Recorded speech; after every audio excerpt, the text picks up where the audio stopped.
Hi there, folks. Welcome back to Richer Reviews. My latest documentary review on this channel happens to be Happy Happy, Joy Joy, the Ren and Stimpy story.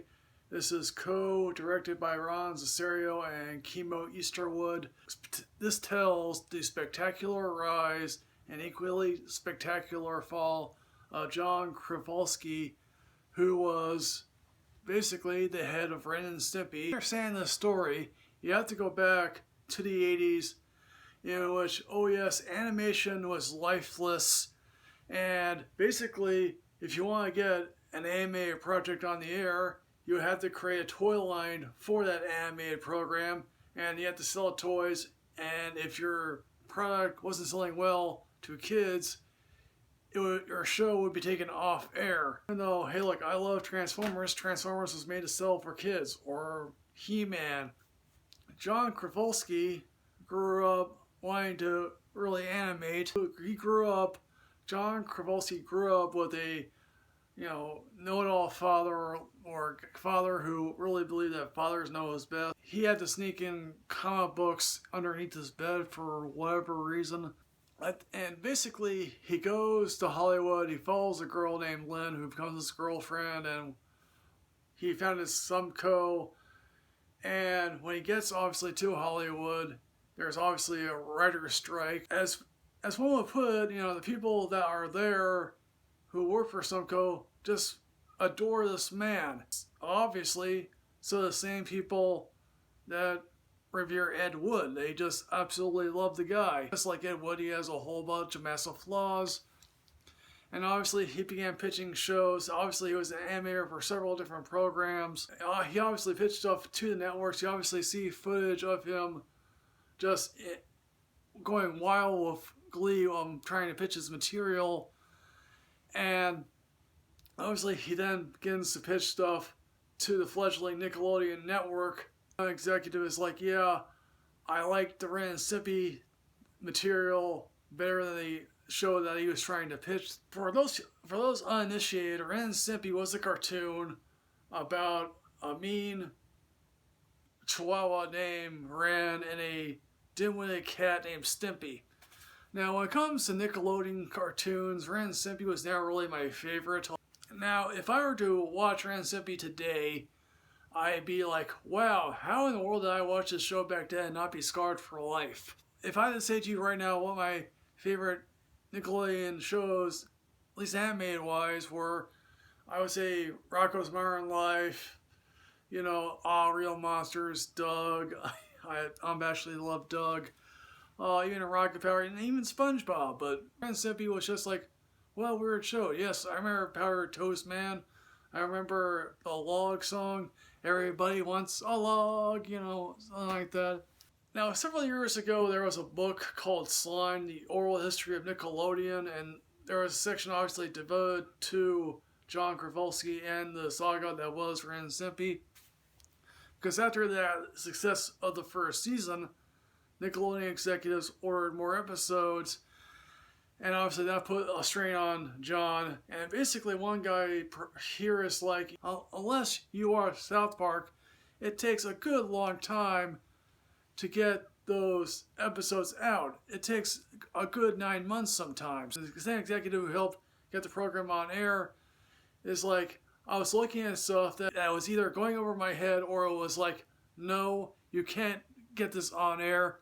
Now part of what John was after was like, yes, I want to recognize the storyboard artists. I want to recognize the story people here, because normally on an animated show, you generally didn't do that. Now, of course, he did here. Obviously, we showed clips of Ren and Stimpy. One episode, I think, involves them being a nipple salesman, and how, according to one guy who was working on this episode, he based that on his own experiences as working as a Jehovah's Witness, selling Bibles door to door. According to him, the one guy that Ren and Stimpy sold rubber nipples to was a sex offender, and that was news to me. If I were to go back, I could probably understand it. Ren here was obviously modeled after Peter Lorre, only much more psychotic. And Stimpy was just, he was dim-witted, and, but you loved him anyway. The executive here who greenlit the show was constantly pleading to John, hey, can you stop having Ren slap Stimpy around? It's just cruel. And what does John do? Well, John hates sentimentality, and so he mocks sentimentality in one episode in which Stimpy goes looking for his lost fart. I don't remember that specifically. Maybe really there are some things missing in my catalog of brain function that I need to go over again. It obviously leads to John Kowalski's downfall.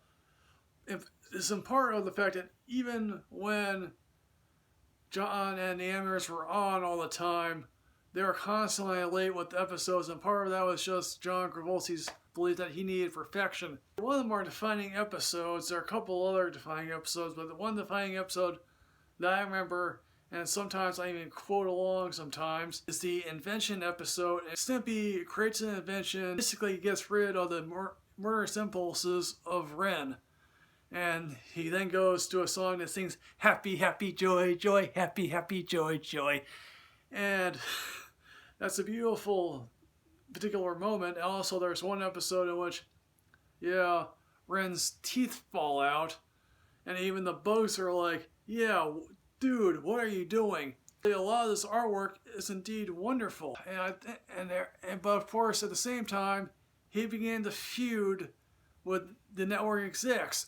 And obviously, at first, there isn't a lot of notes to make the show improved upon. But of course, like every tortured artist and people who believe they are above everything, they start rejecting notes. But of course, the executive finally says to the head of the network, yeah, I have to fire the guy here. And after season 2, John Kowalski is fired. Obviously, then Bob Camp, the second in command, takes over the show, brings it more into the network fold, and the show limps along for another 3 years.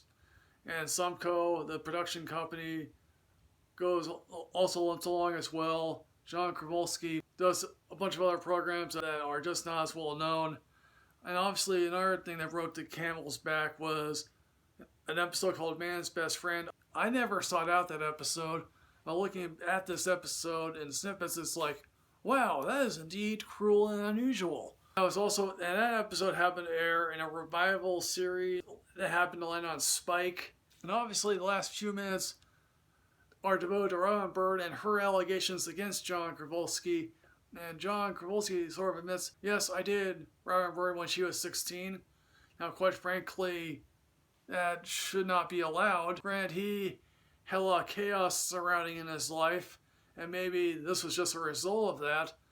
Yes, it's inexcusable. No one should be sexually harassed.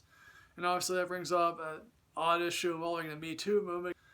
And obviously, can you separate the art from the artist? And I've often, quite frankly, believed, yes, you can separate the art from the artist. But I'll be honest, I'd be interested in rewatching these old Ren and Stimpy cartoons. Folks, I was more in love with the Nickelodeon game shows than I was the cartoons or the live action shows that they had. So in the end, folks, what I'm going to say about Happy Happy Joy Joy, the Ren and Stimpy story, I'm going to give this a matinee rating because there is some interesting material here, some of which doesn't always land, but in the end, I enjoyed what I saw. Happy Happy Joy Joy, the Ren and Stimpy story. What did you think? Please put everything in the comment box below here, folks. As always, folks, like, comment, subscribe. Enrich yourself with knowledge. I'm on Twitter at MichaelRichRichReviews2. I'll see you next time, folks. Yes, hooray.